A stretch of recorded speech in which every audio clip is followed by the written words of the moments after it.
Buen día, ingeniero. Chao. Buen día, Inge. ¿Se le escucha? Sí, se escucha. Oye, realmente tanto daño hemos hecho con el Zoom, en la formación, tanto daño, que antes, en resistencia de materiales, yo siempre en cada parcial les decía, les ofrecía a la media hora, así de iniciado el examen, 30 puntos a los que se van ahorita. Porque siempre he pensado que esos 30 es para mí, es decir, explico tanto que por lo menos 30% de lo que explico deberían entender. Y se quedaban por lo menos la mitad. La mitad se quedaban, por lo menos, ¿no? Hoy día de 180 que han entrado, hasta 20 se han quedado. 20. O sea que ni mierda, realmente no estudiamos nada. ¿Y cómo aprueban? Pues, en el Zoom meta chanchullo y chanchullo y chanchullo, caray. Así que yo creo que es urgente que los exámenes se vuelvan todos presenciales. Bueno, habíamos visto todos los factores. Bueno, entonces ahora teníamos que ver el procedimiento de selección y cálculo. Pero un ratito, por favor.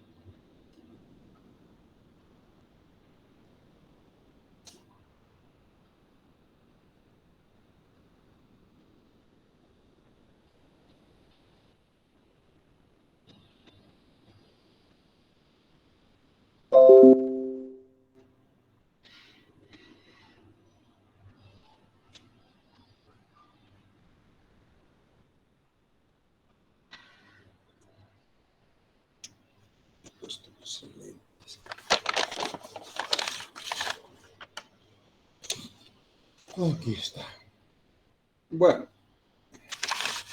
entonces, ¿qué datos vamos a tener de entrada? Potencia requerida, velocidad del piñón, N1 en RPMs, relación de velocidades, el tipo de servicio y la distancia entre centros, aproximado. ¿Qué es lo primero que tenemos que hacer? Es corregir la potencia a través del factor de servicio, que está en función del tipo de cargas y del tipo de motor y de las horas de funcionamiento por día. Por ejemplo, aquí tenemos para cargas uniformes, ligeros, como agitados para líquidos, bombas, compresores, centrífugas, etc. Cargas medias transportadoras de cinta, ventiladores, generadores, máquinas, artes plásticas, prensas, cizallas. Cargas irregulares con sobrecargas, máquina para ladrillos y cerámica, elevadores con cangilones, compresoras, bombas de pistones. Sobrecargas importantes, molinos, machacadoras, laminadoras, calandras, mezcladoras, grúas, etc. Cargas muy grandes, sobrecargas, por ejemplo, para prensas excéntricas. O sea, en función de la cantidad de horas y del tipo de motor eléctrico, digamos, motores eléctricos, monocilindro o motores térmicos multicilindro, motores eléctricos, capacidad máxima mayor 2 CN. Bueno, pero está acá entre menores de 6 a 16 horas, de 16 a 24 horas, etc. Y aquí entramos, agregamos el factor de servicio y corregimos la potencia. Una vez que tenemos corregida la potencia, seleccionamos el tipo de correa. Para eso, naturalmente, preseleccionamos antes el tipo de correa que vamos a utilizar, si va a ser de alma llena, o va a ser ranurada, o si va a ser estrecha, en función de la velocidad y de la potencia. Pero acá estamos suponiendo que hemos preseleccionado una clásica de alma llena. Entonces entramos con la potencia corregida, supongamos 20 HPs y 1000 RPMs. Entonces de acá ha caído en la franja de la correa B. Es toda esta franja. Cuando por ejemplo aquí para 20 y 1000 CBs, casi está en la frontera entre la B y la C. Hay que empezar con la B, Pero si la B no sale, el número de correas no sale demasiado grande, entonces hay que ir al C. Si nos queda al mediecito, puta, macanudo, ¿no? Entonces aquí, por ejemplo, nos quedaría entre B y C. Entonces, con eso ya tenemos seleccionada la correa que vamos a utilizar. Una vez que hemos seleccionado la correa, ahora hay que ver cuál es el diámetro del piñón, de la rueda pequeña. Eso en función de la relación de velocidades. Si la relación de velocidad es 6:1, entonces tenemos que ver para B, por ejemplo, cuál es lo mínimo que soporta, 112. Yo tengo que tratar en lo posible de que sea un poquito más grande. Si digo 100 no va a aguantar, 112 sí, 118 sí, 125, a ver, con 125, si es 6:1, es 625, 650, 670. Entonces, ¿qué hago? Puta, no me queda otra, porque menos de eso no puedo. Tal vez 112.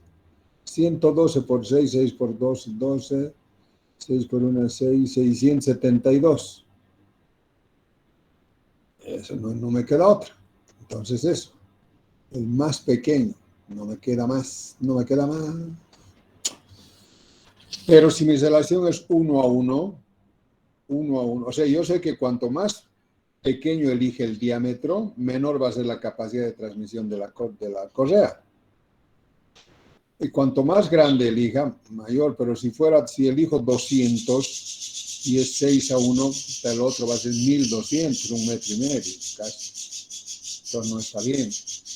Entonces, pero si es 1:1, ni siquiera 200, yo puedo decir unos 300, pues en 30 centímetros o 400 a 400. ¿De acuerdo? ¿Aló? Sí,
Bueno, una vez que hemos elegido el diámetro y el 1 y el diámetro 1 en función de esto, ¿no? Y el diámetro 2 en función de la relación de velocidades. Pues. Una vez que tenemos ya D1 y D2, podemos ahora calcular la longitud aproximada. Como tenemos de dato la distancia entre centros aproximada, entonces esta es la distancia entre centros. Y por lo tanto, la longitud aproximada va a ser 2 veces la distancia entre centros, pi medios, d mayúscula, el diámetro de la polea grande más el diámetro de la polea pequeña, etc. Con esto vamos a hallar una longitud aproximada, una longitud teórica, digamos, no sé, 1430.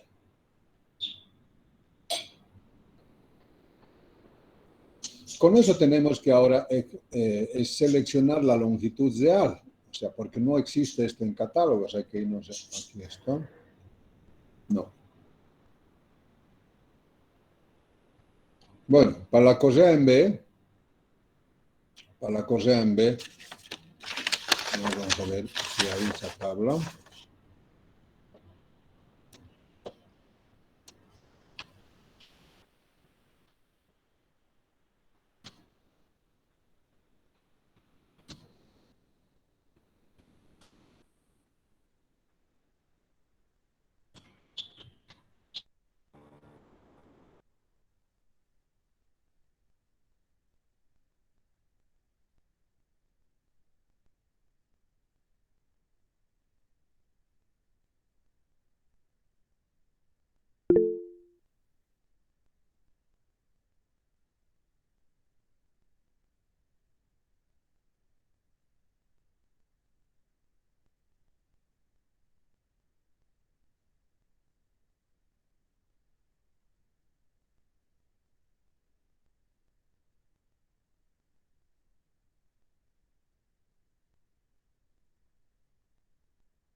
explicándome, explicando al vacío. Que lo parió. Le tratamos de llamar Ire, pero no contestó. Sí, está, ya lo está. Yo pensé que cuando estoy dando clases no contesto a nadie. Ay, caramba. Sí seremos, Dios. Ay, carajo, esos son bastante. ¿A quién estaría yo explicándome, sacándome la mierda? Cuando he dicho, ¿me escuchan? ¿Me oyen? Nadie respondía, recién entraba. Mm.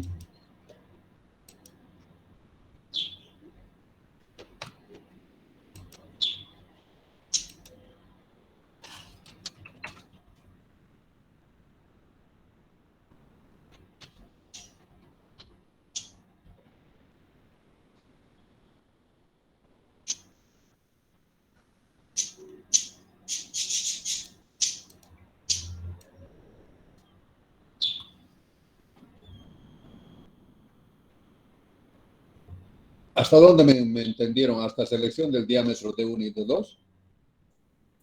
Sí, justo ahí quiso buscar algo en internet y cerró la página sin querer. Ok, muy bien. Se ha encontrado ahí bastante información. Entonces, lo primero que se hace es el cálculo de la longitud aproximada. Como ya tenemos diámetros y tenemos distancia aproximada entre centros, entonces hallamos la longitud aproximada. Con esta longitud aproximada, vamos y entramos a la tabla. Hay una tabla de longitudes reales que son normalizadas. En una correa viene dada, vamos a buscar acá, en una correa viene dada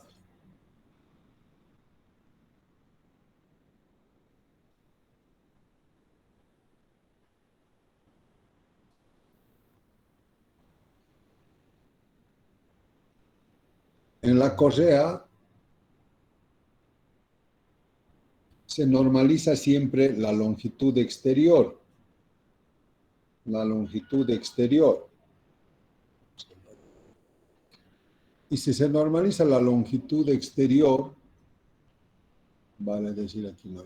Hace rato encontré una figura espectacular. Y ahora no hay.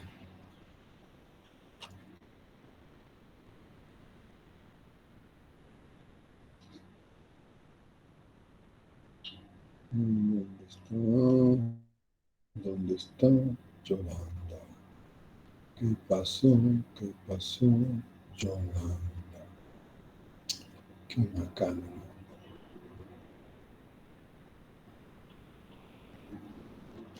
A ver, vamos a colocar acá.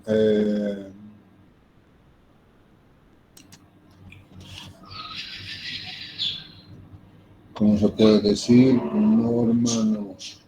Representación no. Especificación.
Entonces,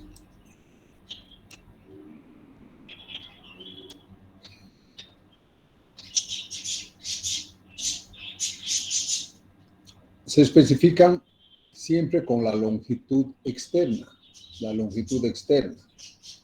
Y hay un número, por ejemplo, PB55, que significa que debe ser aproximadamente pulgadas, 55 pulgadas, SPB 1600 pulgadas, SPZ 1200 pulgadas. Se refieren a la longitud exterior medido en pulgadas. ¿De acuerdo? Y eso está normalizado.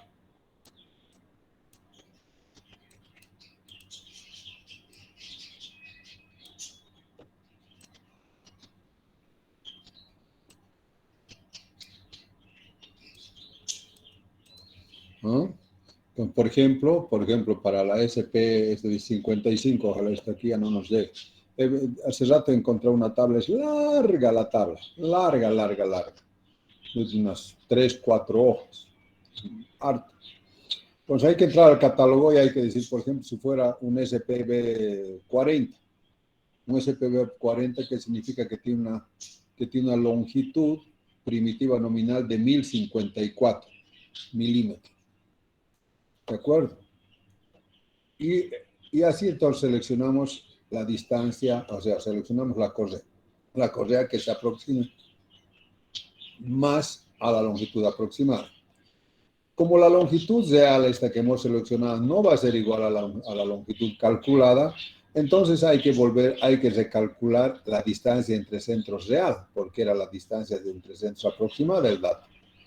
Con la distancia entre centros real, reemplazamos acá la real y de aquí despejamos el valor de E, que va a ser la distancia entre centros real. ¿Se entendió? Sí, ingeniero. Bien.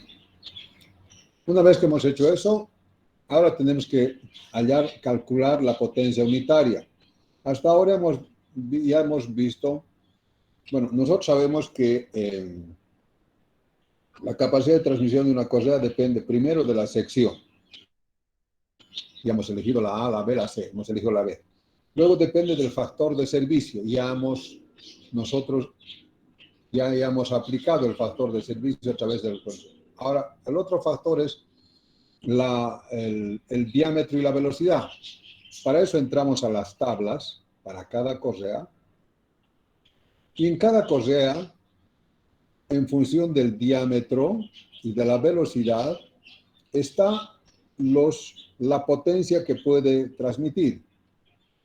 Por ejemplo, para 180 de diámetro, mínimo el diámetro de la polea pequeña, y 600 RPM, entonces una correa, para esas condiciones, puede transmitir 3.59 kilowatts.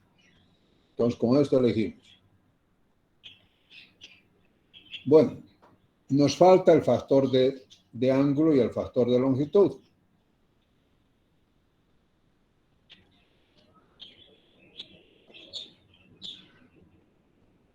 Inge, un favor. Sí. ¿Será que podrías repetir lo de la anterior tabla, por favor? Esa parte no me quedó muy clara. ¿Están? Sí. Hasta ahora ya tenemos, fíjate, nosotros tenemos los RPMs, ¿no? De datos, que tenemos la velocidad del piñón y tenemos también ahora ya seleccionado tipo de correa. Una vez que tenemos el tipo de correa, también tenemos el diámetro a través de estos. Ya tenemos el diámetro de la polea pequeña y el diámetro de la polea grande, ¿no? Ya hemos explicado el criterio. Entonces, con esas dos condiciones, con el diámetro de la polea pequeña en milímetros acá, que está en esta fila, y la velocidad del piñón, que es 600 RPM para nuestro caso, entonces entramos acá y determinamos cuál es la capacidad de transmisión de la correa en B que hemos seleccionado para estas condiciones de diámetro y velocidad, que sería 3.59. Esto es para una correa. ¿Se entendió? Sí, ahora sí. Bueno, una vez que ya tenemos eso, ahora tenemos que hallar hay otro factor mejor que influye en la capacidad, es el ángulo de abrazamiento. Entonces, para eso hay que hallar un factor de ángulo. Y para hallar el factor de ángulo está en función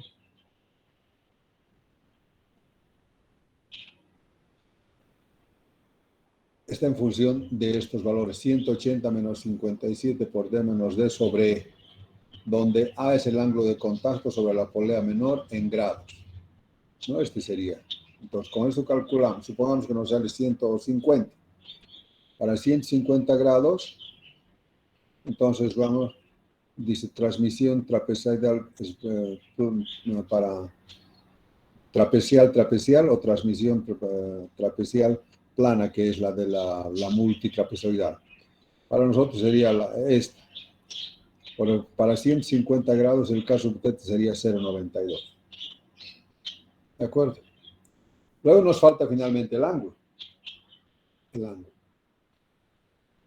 Entonces, en función de la longitud de la correa, que nosotros hemos dicho para 48, por ejemplo, ¿no? La longitud de la correa era B48. Para B48 vemos que el K sub L va a ser 0,87. ¿De acuerdo? Bien, entonces ya hemos afectado todos los factores que influyen en la potencia, en la capacidad de transpotencia. Entonces, una vez que tenemos eso, ahora hay que calcular el número de correas que necesitamos para esa transmisión. La potencia efectiva ahora va a ser la potencia unitaria, esta que hemos sacado de estas tablas, multiplicado por el factor de longitud y el factor de ángulo. Multiplicamos por el factor de longitud y el factor de ángulo y nos va a dar la potencia efectiva. Y la potencia corregida es el factor de servicio por la potencia requerida. Entonces, el número de correas que va a ser igual a la potencia real requerida sobre la potencia efectiva. Y esto nos da el número de correas. ¿Cuáles son las recomendaciones? Si n es menor o igual que 4, está bien. Esa es la correa, la mejor correa, la correa más aconsejable. Si n es mayor que 4, entonces recomienda ir a la inmediata superior, porque seguramente, les dije, pues, cuando te sale por aquí, hay que ver si es mejor 5 de B o es mejor, por ahí te sale 2 de C o 3 de C. ¿No? Entonces hay que ver. Pero si sale menor que 4, mejor te quedas con esto. Si sale mejor que 4, vas acá y ves cuántos de C. Si te sale de C igual 4 más o también, no me prefiero quedarme con esto. ¿Se entendió? Dije, una duda. Para calcular la potencia efectiva se utiliza la potencia que hemos calculado mediante tablas, ¿verdad? Esa PB se utiliza para La la potencia potencia efectiva. efectiva. La potencia efectiva es, pues, la potencia efectiva es la potencia ideal que hemos calculado, que hemos hallado de la tabla. Y aquí, esta es la potencia. Esta es la potencia nominal de una correa. Para estas condiciones de diámetro y velocidad, 3.59. Pero es en condiciones ideales de relación de longitud 1 a 1, de relación de velocidades 1 a 1, de longitud pequeña. Pero como nuestra relación de velocidades no va a ser igual 1 a 1 y la longitud tampoco va a ser pequeña, entonces a esto hay que afectarle por los factores de ángulo y factor de longitud. Y dije, una duda. Cuando estemos trabajando, como no vamos a tener mismos diámetros en nuestras poleas, van a ser diferentes. Y también entonces sus velocidades angulares van a ser diferentes. ¿Qué velocidad angular deberíamos La usar menor, para... pues, por ejemplo, siempre hay que hacer el dimensionamiento en la polea menor, en la cual, donde hay más velocidad. Ok, Inge.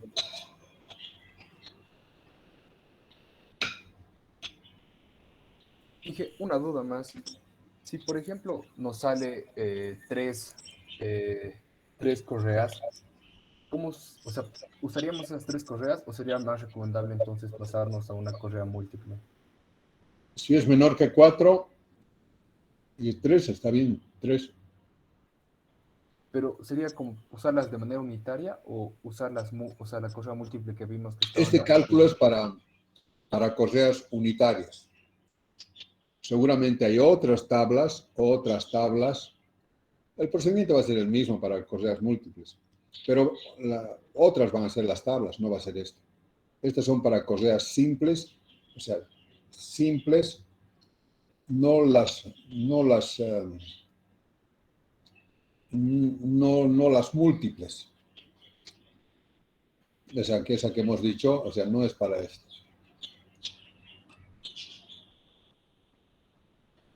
No es para esta. Para esta no es. Para Ok. estas son otras tablas. Es para estas. Para estas pueden ir varias. Varias. De hecho, ahora, digamos, si es menor que 4, en este caso 3, por ejemplo, está bien, pero son 3 simples. No son las múltiples, no son estas. Para estas son otras tablas. El procedimiento va a ser el mismo, pero son otras tablas. ¿Se entendió? Sigue, se entendió. ¿Mm? Ahora, otra Sí. duda, dije, cuando estamos trabajando la potencia de diseño, para calcular la potencia de diseño, o sea, casi al inicio, tenemos que usar la potencia que hemos calculado mediante o sea, usando las ecuaciones de antes, o sea, la primera potencia o la potencia que vamos a usar con el motor, o sea, la potencia del motor. Ya la potencia del motor. Ok. Y una duda más, Inge, para Uh-huh. la parte del diámetro mayor, o sea, cuando eh, calculamos el diámetro mayor y tenemos que usar ese cálculo, o sea, del diámetro, o tenemos que irnos a esta tabla que está mostrando ahora para comparar con Tienes que algún valor que calcular el tengamos. diámetro, tienes que usar ese del diámetro mayor, porque si no, tu relación de velocidades no va a ser. Supongamos que te sale, no sé, 4:1. 4:1 y tenemos aquí, por ejemplo, la de 140.